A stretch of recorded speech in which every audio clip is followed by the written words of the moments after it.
Borderlands show and stories from Ukraine, and I'm here today discussing the human impact of the war, which has now been going on for uh, over 46 days now. Is it? I lost count what day it is of the war, and I wanted to, as is our normal routine, shift back to the relief efforts after our update on Thursday on the military situation. And I'm here joined with three people who all lead humanitarian relief efforts.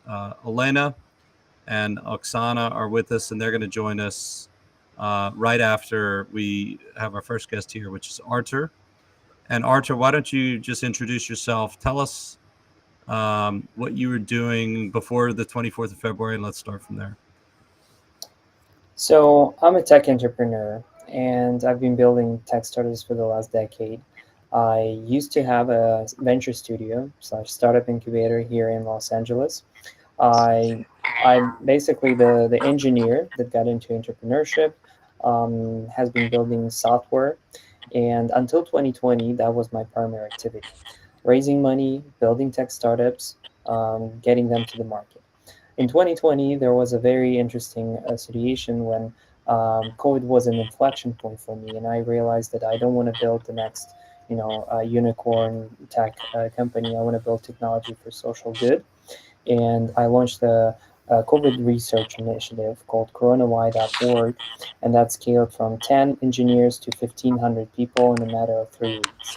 So that allowed me to jump into this nonprofit world, and I started the actual 501c3 nonprofit organization to incubate social impact projects. And I was about to launch that, and then the war broke out.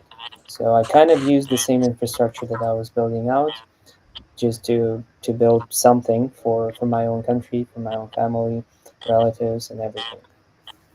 And Artur, just because your accent is so good, can you clarify for everyone where you're from? You are I am from Ukrainian, but Ukraine, yes, Vinnytsia. I'm from Vinnytsia, and my family is still there partially. okay. And what? Well, first of all, we actually talked about this at dinner in Los Angeles together. Um, did you expect? What did you expect before the war started? You actually were a lot like a lot of Ukrainians, as I remember, who wasn't quite sure it was going to happen. And weren't you actually in Ukraine right before it started? Yeah, right. I was actually planning to move from US to Ukraine for 5 months, to just spend more time with family.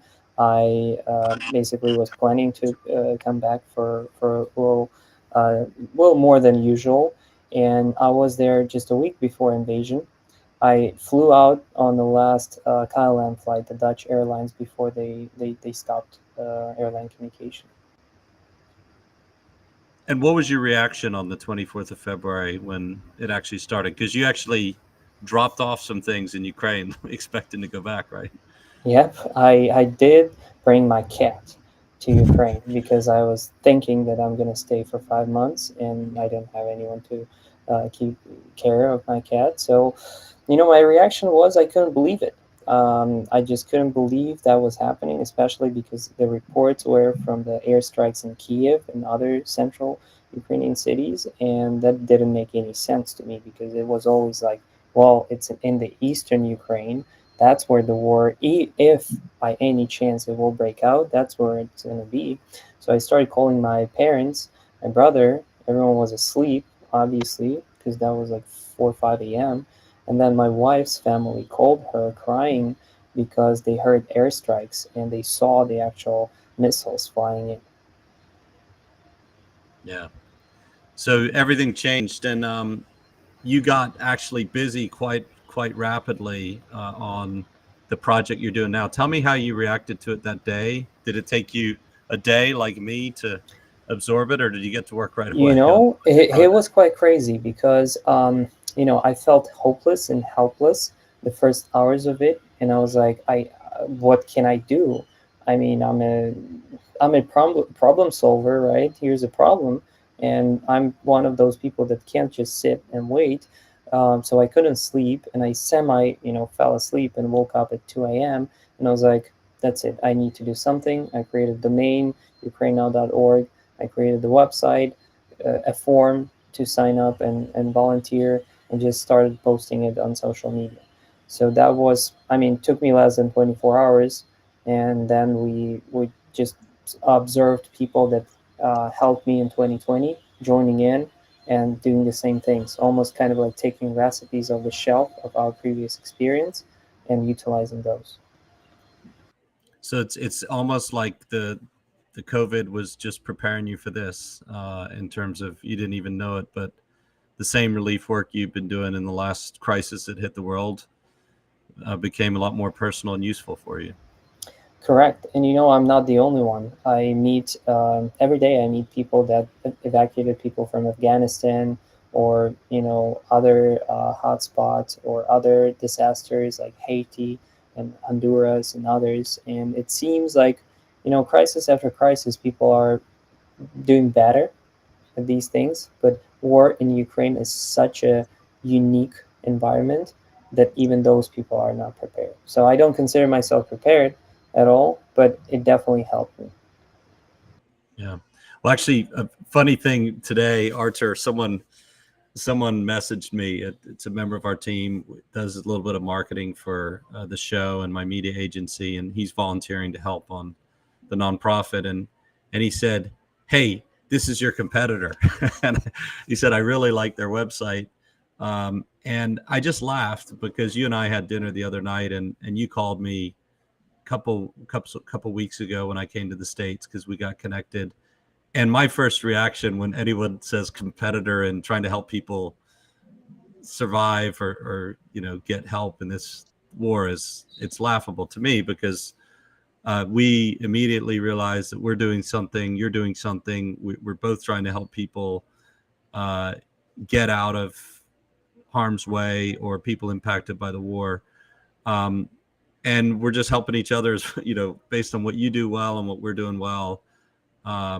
So just explain a little bit more about your organization and how you actually you're almost like an incubator. You're like a mentor for people like me who just rushed into nonprofit world when the war started and know nothing compared to what you have in your background. But I really like how you're approaching this and how you're trying to help everyone who's trying to help, because it's really, they used to say in America that sometimes, neighborhood association politics can be the most brutal because the stakes are so small, right? In academia, academic politics in schools, they made a joke about that.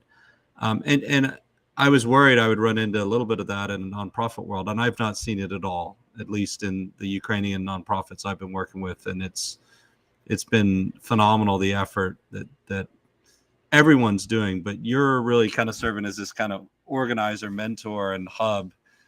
Tell me a little bit more about what Ukraine Now does and all the things you're working on. It's pretty phenomenal. Yeah, so we started first week from the actual evacuations, because remember, we just started something and people started joining, and we were brainstorming, all right, so what can we actually do? And then we saw the extreme need for evacuations, and we were like, all right, let's put up a form for that. We did the form in the second day, I think, and then we got 15,000 submissions in the first day. And we were overwhelmed, because we were like, what are we going to do with this?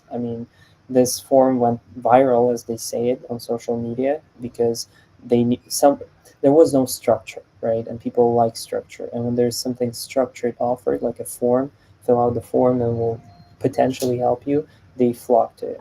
And that's what we started doing. Then all of those evacuations matured as a life cycle into resettlement. So when we got them to Lviv, to Krakow, and other places, we were helping them with the housing. We were just booking Airbnbs, booking.coms, and whatnot, and basically working on creating a streamlined process.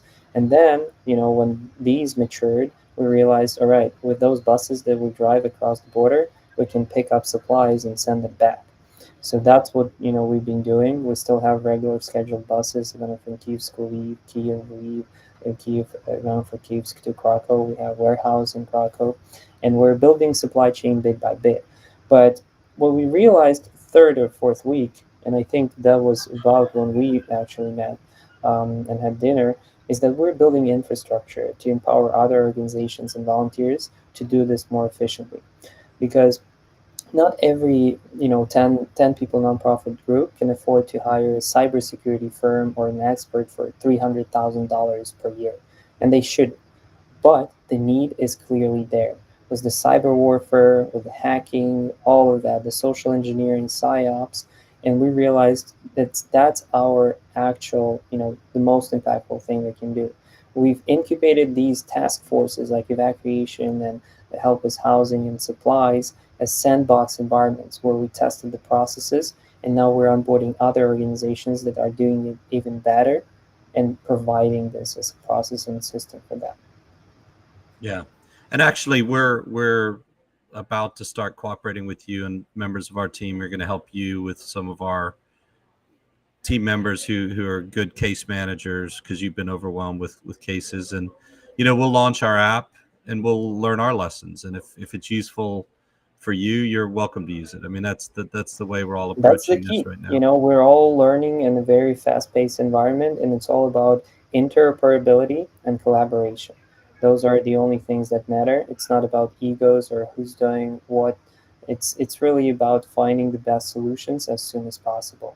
Secure solutions, the solutions that provide immediate need, which is the next 24, 48 hours. That's really the time scale. If the solution doesn't work, we throw it away. If it does, we iterate on it. Yeah. Yeah. And Artur, just about your organization, you've been on several news channels already, and you're working on a lot of exciting things to help bring everyone together.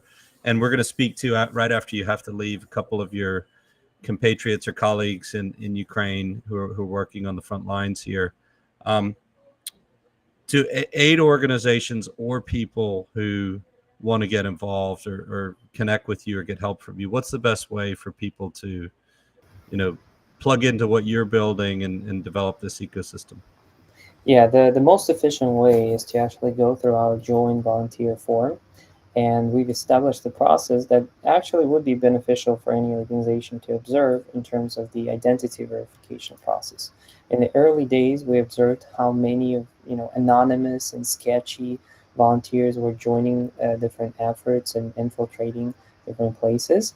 And we just realized that we need to build this process and to also offer to other people, because there's so many Telegram channels, so many WhatsApp groups. People keep adding people that they know for a day, and it's really there is a dire need to have structure in place, the cybersecurity, the physical security. So I highly recommend for you to go to ukrainenow.org and just click join as volunteer. We're taking a position where people fill out their skills, and we will reach out once there is a position or a task or something that fits your skills. We have a system that task matches by your skills from LinkedIn and the skills that you fill in. So that's the most efficient route. And obviously, if you want to donate, we're fully funded by just regular people donating to our website. The donate button is right there. Awesome. Yeah, and Artur, just to clarify, with any competition between any aid organization, I've not run into it in this in our work, and I'm rooting for you and your organization to do what you guys do really well, and we're going to do our iterations of it, and we're going to keep helping each other, because at the end of the day, that's what this is all about, is making sure Ukraine has the international support it needs from the humanitarian side, because the strength of the soldiers on the front line, where I come from, that community, depends on them knowing their families are taken care of, and that they're fighting for something, which is their society. And then when they know that they're taken care of, then that frees their mind up to focus on the job at hand on the front line. So really admire what you've done, and glad we got to catch up in person in Los Angeles, and really look forward to seeing you and your wife again in Ukraine. And seeing how we can contribute working alongside your organization. It's been fantastic seeing what you've done, and we look forward to seeing more. Thanks so much, guys, and looking forward to meeting with you guys in Ukraine and rebuilding Ukraine, because it's going to take quite some time and quite some amounts of money to do that. And everyone who signs up now as a volunteer, I promise that we'll reach out when the time comes and the need comes. Thanks, everyone, for having me. Thanks, Archer. Bye-bye. All right. Bye. Okay, so I am left now with Oksana and Elena, and I'd like to start out with a conversation where I just want both of you to introduce yourself, your name, where you're from, and then after that, I'll let both of you share your impressions before the war started, and we'll go from there. So I'd like to bring both of you into this now that you're both here for the duration and just hear a discussion. So Elena, let me start with you. Tell me just quickly where you're from and what did you do before the war started? I'm from Odessa, and I was in position of leading specialist of inter-university education in Odessa National Maritime University. And in the same time, I'm a senior lecturer of the Department of the Project-Based Learning in IT in Odessa National University Polytechnic. I'm a mother of 16-year-old teenager. I had a cat and adore tango lessons. Now I have 12 cats and feed 5 dogs. My son is volunteer, and I'm the referent of the Odessa Volunteer Coordination Center. Okay. And Oksana, what about you? Tell me what you did before the war. Just tell me, introduce yourself and where you're from. First of all, for me, war started in 2013. Then we have the Maidan, because I served in army in 2014 till 2017. That's why for me, war, this is last 8 years. For this last 4 years before this, I worked in university as a professor. Economics, and I don't have any relationship before the war with military, with medics and so on. I am completely scientist and teacher. This is my career in this area. I work in Poland, in Germany. I participated in some education programs in the United States. That's why for me it's really big changes for the last 2 months, and the war. The Russians start this open aggression. I decided I have to return to Ukraine, because last 4 years I live in Oman and I work in Muscat in Modern College of Business and Science as a professor of economics. And I just bought the tickets and I decided my place here and my place in the front line as a soldier. So you came back to Ukraine once the war started. What day did you fly? Well, how long did it take you to get into Ukraine once the war started? It was really difficult because we understand that everything stopped and no flight. That's why I found the flight to Wroclaw, because I need some car to return to Ukraine, and I decided to bought some ambulance. First I decided to bought one, but my friend helped me and I bought 3. Right now here I bring 3 cars, and next week I will have 3 more cars, for 3 more ambulance, because my friend, they just sent me money and I collect medical stuff, ammunition and something, and just bring here.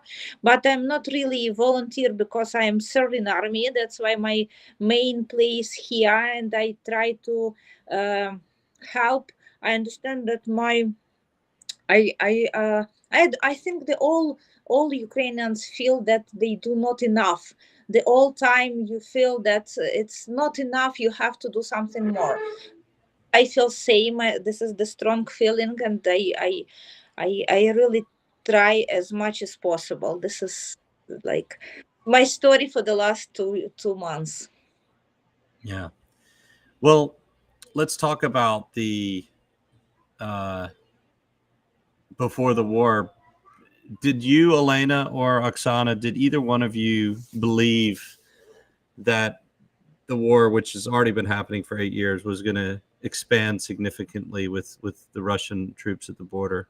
Did you, Oksana, first, what did you think? Did you think it was likely, or did you think it was not?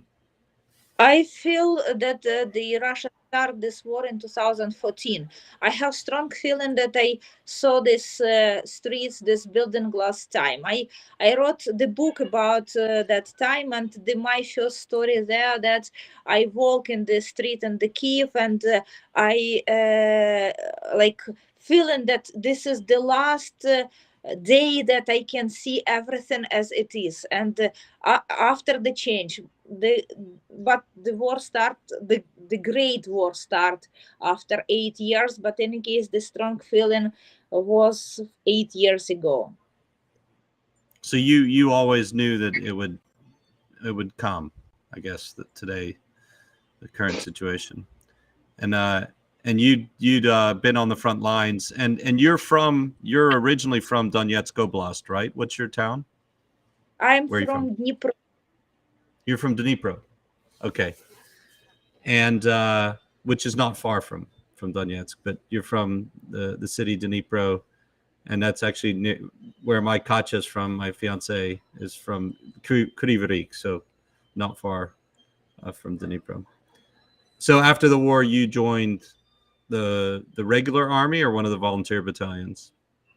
I start as a volunteer, like I started in 2014 as a volunteer because my friend mobilized in the regular army, and I tried to help because I really wanted that he survived. And after I decided, okay, but it's not enough, and I can help if I stay in the front line and will be as a driver paramedic, and I help my battalion to like evacuate the injured soldiers and the help as much as possible. But in 2017, the active action just stopped. It's really very, very calm time, like last 4 years before the February. And I decided that a lot of people want to come, and I have to return, and I have to continue my career in the area of the science, because in Oman, I travel a lot. I do diving, kiting. I bought very nice camping, and we travel a lot in the Oman and the Bahrain and all the cities, all the country nearby on this Middle East, the beautiful place for the traveling. But 24th of February, I just opened the Facebook and read this message, and I went to my dean and tell that, sorry guys, but I have the situation in my country and I have to return. That's why right now I have an unpaid leave, and I really do not know how long I will have this unpaid leave. I believe that I can maybe I will be able to return to Oman, but I'm not really sure that it is possible in the next couple of months. That's like. Are you currently working directly with the Ukrainian army, or are you with a volunteer aid organization? I served in 57 Brigade. Okay. As a soldier. Okay, so you're back with your old unit then? No, not old unit, because my old unit, this is 28 Brigade, and it is in Odessa. But right now I'm in the other region, and like it happens close that to I the return front. 57 Brigade, because I decided it is more actions here. But now I read a lot of information about 28 Brigade, and I know how difficult and very strong fight there also. But in any case, I'm here right now. Okay. And do you have any relatives in Ukraine right now, Oksana? Yes, I have my mom. I live in Dnipro, but she is safe, and she does not want to move any place, and it's like it's not without any discussion that she wants to stay in Dnipro. That's all. She's very old, and she decides she wants to die here, and she does not want to go any place. Yeah, I know how that is. My fiance's family is the same way about their hometown, and I admire that, actually. I think it's certainly, they want to be with their friends, their community, no matter what happens, and I admire that. So what's the situation like right now? You are obviously very close to front lines. We won't say where, but you're helping the army. How is the army doing? What's the mood? How is everyone feeling? I know it's a tough fight, and that's where all the attention and focus is going right now, towards the east, in the Donbass. But how are people? Situation very difficult. We have every day a lot of injuries and deaths, and a lot of information I cannot share. That's why it's very difficult to find that part information that I can share. I see every day how all these places, all this building just fire, a lot of airstrikes, the planes, the rockets, bombs, everything that I can see every day here. A lot of crash cars and everything that just Russia destroyed everything. That I don't think so that any place can survive on the road of the Russian troops. They won't just destroy everything, kill everybody. Does not matter civilian,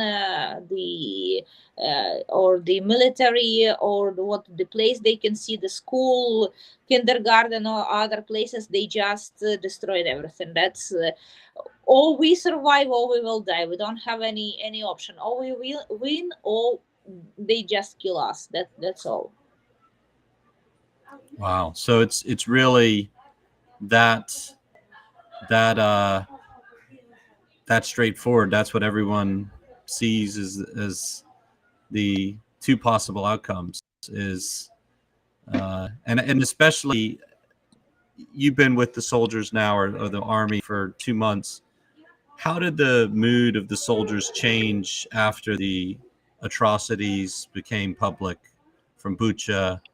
How has that changed the mood of the or the motivation or determination of the military?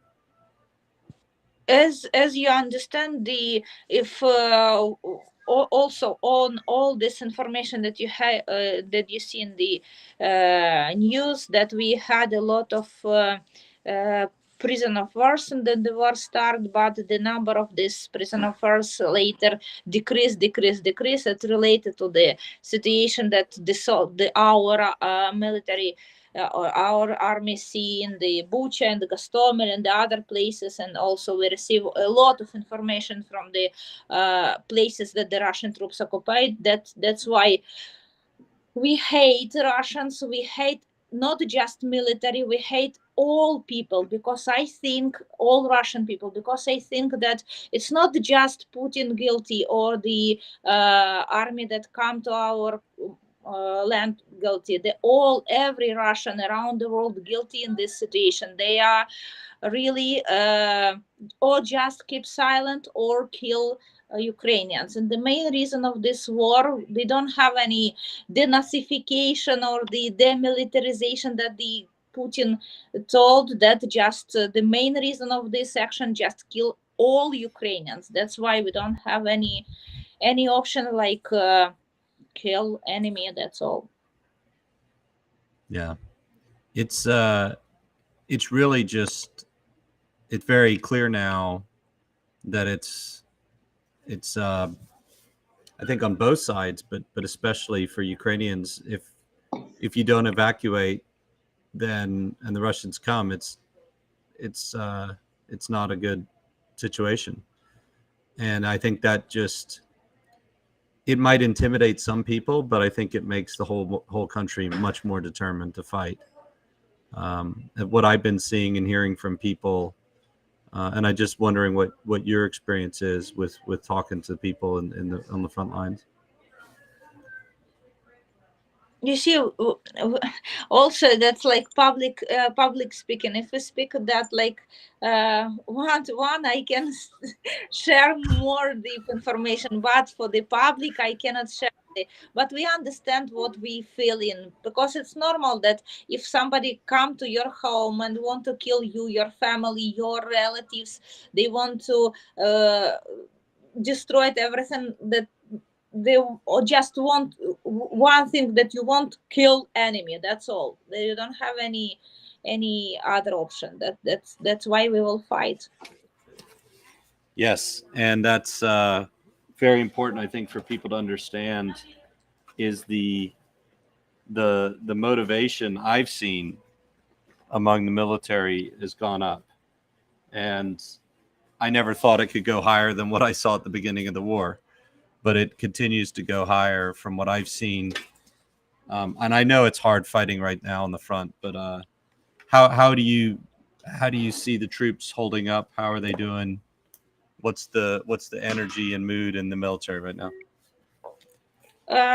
It's really good, because now we have the more or less stable front line, because the first couple of weeks the front line move in Donetsk and Lugansk region. Also we have some moving in the Khersonska Oblast, and right now this is the stable position, and we can use different ammunition. I'm really appreciate all countries that sent all this new ammunition, and it's really help, and I see like soldiers use this, and not just because it help kill Russians, but it also shows us that the other country really care about Ukraine and send this very expensive stuff, and we can use this. And it's not just the one like some brigade can use. You can find the Stinger, Javelin, and all this ammunition in different brigade, and it's not enough. Any case, they have to send more. They have to send more tanks and other system. But any case, they gave something, and we can use this, and that really help us. And we believe that the Great Britain, United States sent more and more ammunition, because you see the same like in 2014 that I told my friends, fight here in Donbass. Another case, the shells, the missiles will come to your houses in Kyiv, Lvov, Lutsk, and so on. And now the same situation for the Europe. We Ukrainians try to tell, fight here. Another case, these shells, this Russia come to your country and destroyed your houses, and now you can find in the other places, not near your home. You have to help us. Another case, next week, next month, next year, your family will under this attack. Your father's brother's husband will go to this war. And if you have the chance, just postpone or help the other nation kill the Russians, win in this war. It really help you, not just Ukraine, because it's Russia right now is a Nazi German in 1938. I know a lot of people told same, but it's really same situation like the Poland had in 1938. And or the same like previous, the France, United Kingdom told, okay, that's now not our problem, this is just problem Poland, and the Nazi comes and kill people in France, in United Kingdom, and the other countries. And the same we have right now. If the Europe does not help us, the Russia just comes to the Europe, that's all. Yeah.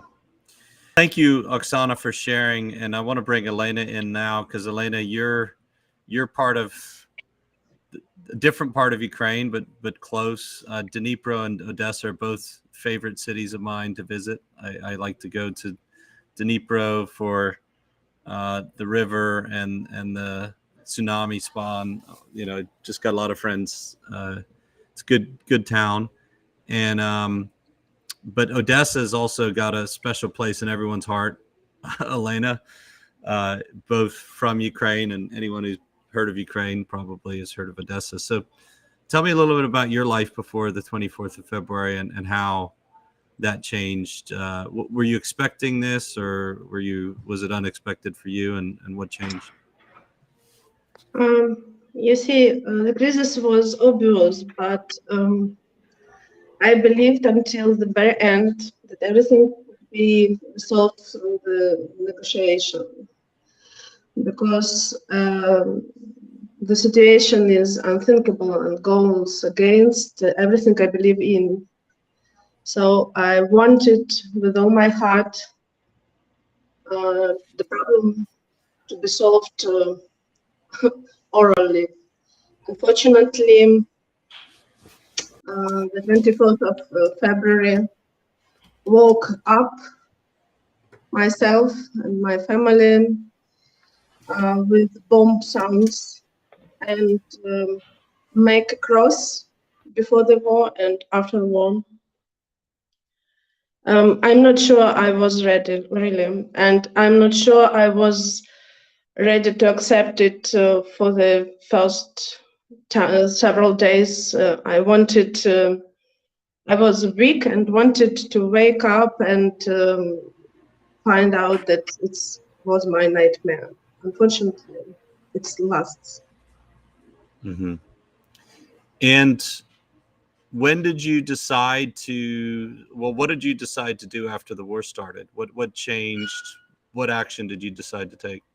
From the very first day, I started to call to all my friends and close people and ask them how are they. And so I rang to the friend of mine. He's a doctor in the hospital, and he said that they have a problem with the equipment, with the medicine, and with the sands to support the building.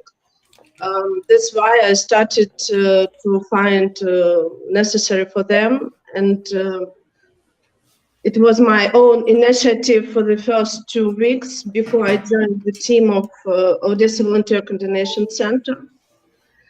I tried very much. It was very difficult to find necessary medicines, especially.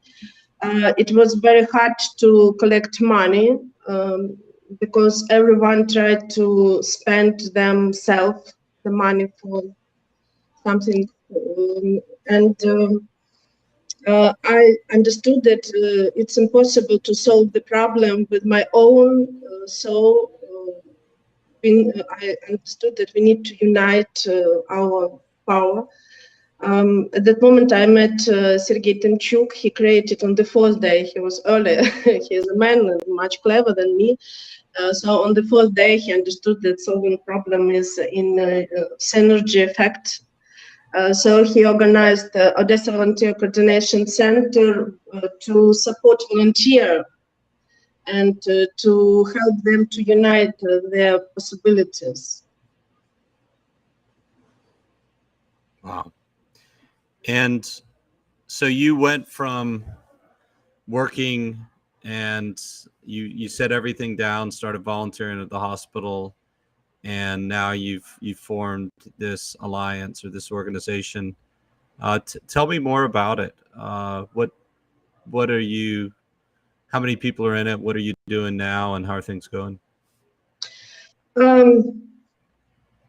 It was we worked with CRM system at first and anti-crisis management tools. So we developed a CRM system to volunteer team and implement it in their life. We created the first in Ukrainian school anti-crisis management for leaders of volunteer teams, and it helps us to unite 9 teams, and it connect more than 100 people in ordinary life and help us turn them into 500 and even 1,000 people for some projects we take part in. We provide food delivering to addresses medicine, food, clothing, and hygiene products to needy people by our partners, and collect money, collect donations, yes, to support our partners in necessary. For example, in the beginning of the war, we have 50 cars that carry necessary things to needy people, to Nikolaev, to Kherson. Now we have on a possibility to fill just 10 cars, but the common unite our possibility. In addition, we help with the selection of personnel for volunteer teams, arranging professional interview with the HR management, because people start with all their heart, but then burn out, and it's very difficult when you appear the empty place in your team. So we help to fulfill this place. Great. Well, Elena, how is the situation with getting supplies? I know that the port of Odessa is blockaded right now. How are you doing getting supplies? What's the situation about getting help that you need? What is your biggest struggle right now? The situation with help is very different, really. We can't say that it doesn't exist, but we get humanitarian help by cars. But from time to time, it happens very difficult situation, and we don't know what to do with it. For example, 2 days ago, we were very disappointed with the help from France. We were promised for food for babies and products for elderly and diapers for adults, but got the car fulfilled with clothes for winter, and all of them were old and not very tiny.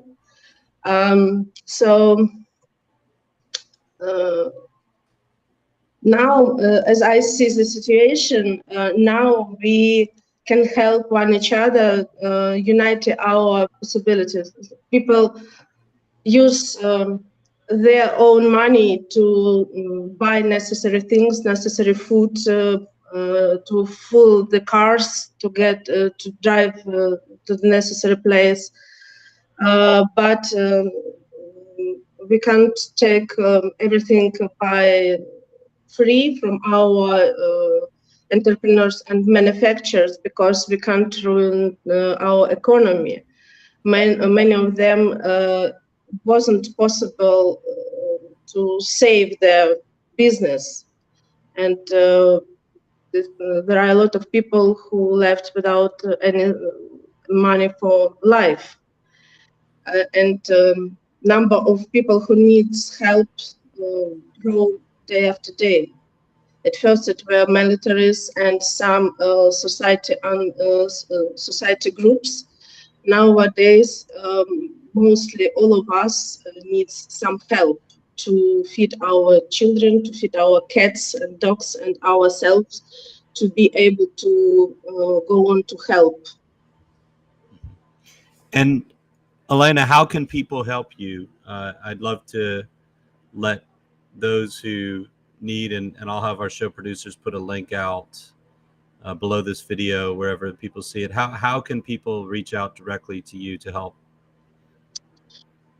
I'm afraid to look like greedy woman, but no, you're trying to help people. How can people give you money to help? So that's not greedy at all. Yes, but probably the money solves much problems. We have for nowadays, we have possibility to buy nearly everything due to our militaries. We are in the rear, so we are able to buy and to organize logistic to the necessary place, everything, food, equipment, medicines, but the money is problem. Money is not enough, and we are nearly down with it. Yeah. Okay, so send us your account details or how people can donate, and I'm happy to give people that link or your account details, because I'd really like to get you the help you need.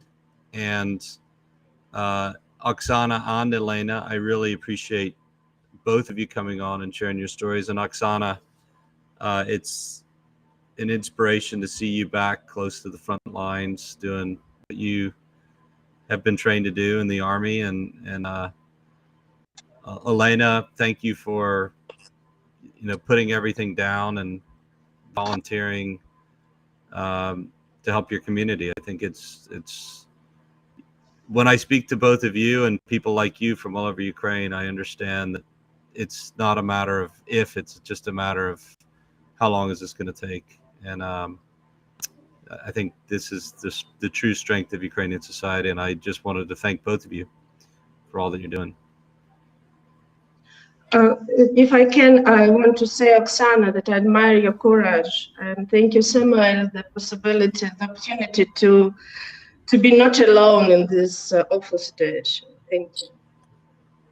Completely agree with Elena. Thank you, Samuel, that you provide so important for Ukraine. First of all, help, and also you share information around the world. It's really important that the people around the world know about situation in Ukraine. That's why thank you for your work, and it's really important that you do this. Well, thank you. And both of you are doing way more. We all feel like we could do more, and I just appreciate what both of you are doing inside the country. I wish I was there. We hope to get back soon. My fiance and I are looking forward to coming back, and we'll be there as soon as we can make it. I've just got a few things to take care of in America over the next few months with family stuff, but we'll be back. So, all right. Thank you, both of you. And thank you, everyone. If you want to donate and help Elena, please do. We'll share the details. And Oksana, keep donating to the Ukrainian Army. They're having a really good time with all of the supplies we're sending. And I'll be speaking to all my contacts to push for more supplies. And I hope to see you make great use of all the switchblades and javelins and stingers and tanks. Everything we're sending out there. So, thank you. All right. Thank you, Oksana. Thank you, Elena. And thank you, everyone, for joining.